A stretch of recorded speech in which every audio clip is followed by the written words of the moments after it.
মাত্র ২টি পদেই কিন্তু সফল হওয়া যায়। সেই ২টি পদ কি জানো? তো আসসালামু আলাইকুম, সবাই কেমন আছো? সবাই অনেক অনেক ভালো আছে আশা করছি। তো আজকে হচ্ছে সেহরির জন্য হচ্ছে কাঁচকলা দিয়েই কিন্তু হচ্ছে ভর্তা তৈরি করব, আর সেই সাথে হচ্ছে চিকেনের মানে মুরগির ঝোল রান্না করব, এ দিয়ে হচ্ছে সেহরি রান্না করব। তো ২টি পথ হচ্ছে, একটি হচ্ছে সঠিক লক্ষ্য নির্ধারণ করা, ঠিক তুমি যা করতে চাও তা নিয়ে কাজ করে যাও, আর দ্বিতীয়টা হচ্ছে ঠিক সেই লক্ষ্যে কাজ করে যাও। তো কোনটা করবে ডিসাইডটা হচ্ছে তুমিই করবে।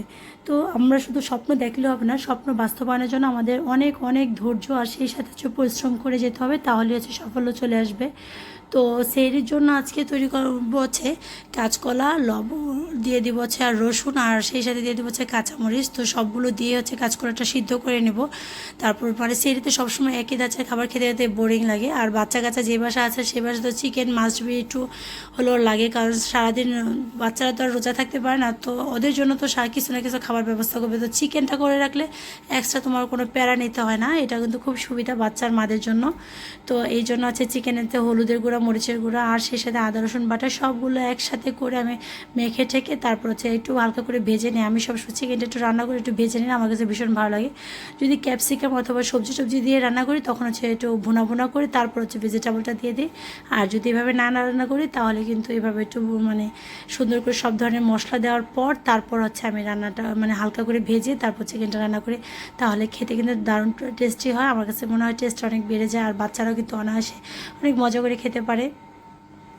তো অনেক কথাই তো বলা হয়ে গেল, তো তারপরে অনেক কথা বলা হয়ে থাকে না, কারণ ফেসবুক এমন একটা প্ল্যাটফর্ম, এখানে কিন্তু সবাই সবার সাথেই থাকতে হবে, একসাথে কাজ করতে হবে, তাহলে কিন্তু সবাই সাফল্য অর্জন করতে পারবে। আর যদি সাফল্য অর্জন করতে চাও তোমাকে একসাথে মানে বলে না 10 মিলে করি কাজ, হারে জিতে নাহি লাজ, এই মানে প্রবাদ বাক্যটা ফলো করতে হবে। আর যদি এই প্রবাদ বাক্যটা ফলো না করা হয় তাহলে কিন্তু এখানে মানে সাফল্য অর্জন করা তো দূরের কথা, তুমি একা এক ঘুরে থাকবা, কেউ তোমার সাফল্য মানে অর্জন করতে কেউ তোমাকে সাহায্য করবে না। তুমি 10জন মানুষকে ভালোবাসা দিলে তার থেকে 10টা মানুষে যদি তোমাকে ভালো নাও বাসে, কমপক্ষে 5টা মানুষ তো তোমাকে ভালোবাসবে, তাই না? তো এই প্ল্যাটফর্মে কাজ করতে এসে দেখলাম সবাই আসলে আমরা অনেক অনেক ভালো, আবার কিছু খারাপও আছে।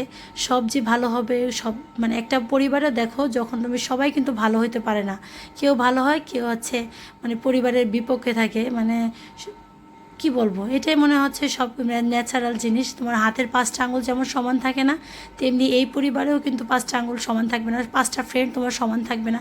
কেউ তোমাকে ভালোবাসবে একটু বেশি আর কেউ তোমাকে একটু কম ভালোবাসবে, এটাই স্বাভাবিক।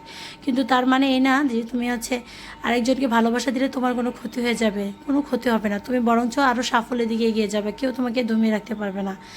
আর কথা আর না বাড়াই, তো আজকে চিকেনটাতে আছে টমেটো দিয়ে একটু রান্না করলাম, একটু গ্রেভি গ্রেভি করে যখন টমেটোটা দিয়ে আছে চিকেনটা রান্না করবো তখন খেতে কিন্তু ভীষণ ভালো লাগে আমার কাছে। এভাবে পেস্টটা দিয়ে হচ্ছে সব ধরনের মশলা আমি একসাথে ব্লেন্ড করে রাখি একটু মানে শুকনো তাওয়ায় টেলে, তারপর হচ্ছে এই যে চিকেন রান্নার সময় হচ্ছে ব্যবহার করি।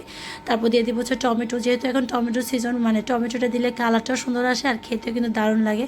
আর সেই সাথে দিয়ে দিয়েছিলাম টক দই, টক দইটার কারণে হচ্ছে চিকেনটার মানে গ্রেভিটা অনেক ভালো আসে। সবসময় আমি একটু চিকেন রান্নার সময় অল্প একটু চেষ্টা করি টক দই দেওয়ার, তাহলে আমার কাছে ভীষণ ভালো লাগে। এভাবে কে কে রান্না করো কমেন্টে জানিও তো।